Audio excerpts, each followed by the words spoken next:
এখন দেখেন আমরা যেখানে আছি এটা জার্মানির একটা অংশ, আর আমাদের জাহাজে আমরা জ্বালানি তেল নিচ্ছি। তো জ্বালানি তেল নেওয়ার জন্য এখানে দেখেন যে সিগন্যালিং লাইটগুলো আছে, এই যে এখানে রেড কালার করা, এই প্রত্যেকটা লাইটের এখানে দেখেন বেশ কিছু লাইট লাল কালারের আছে, হলুদ কালারের আছে, এখানে আরও কিছু লাইট আছে। তো এই লাইটগুলোর প্রত্যেকটার কিছু সিগন্যালিং ভাষা থেকে অথবা এই লাইটগুলো দিয়েই বোঝায় যে আমরা আসলে এখানে কোন ধরনের অপারেশন করছি।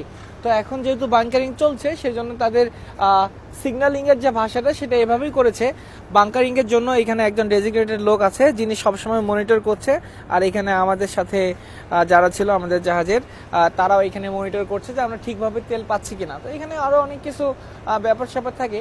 তো সব মিলেই এখানে যত কিছু আছে এটা অনেকটা ফর্মালিটিস অনুযায়ী হয়ে থাকে। আমরা আগে থেকে বুঝতে পারি যে আমাদের কোন কোন অ্যাকশন নিতে হবে, কোন অ্যাকশনে কোন রকমের স্টেপ নিতে হবে, আগে থেকে প্রিপারেশন সেভাবেই থাকে। কন্টিনিউ মনিটর করি যে আমরা তেল পাচ্ছি কিনা, আর সবসময় কেয়ারফুল থাকি যেন কোনোভাবেই আমাদের কারণে সমুদ্র দূষণ না হয় বা জাহাজ থেকে কোনো তেল সমুদ্রে না পড়ে যায়।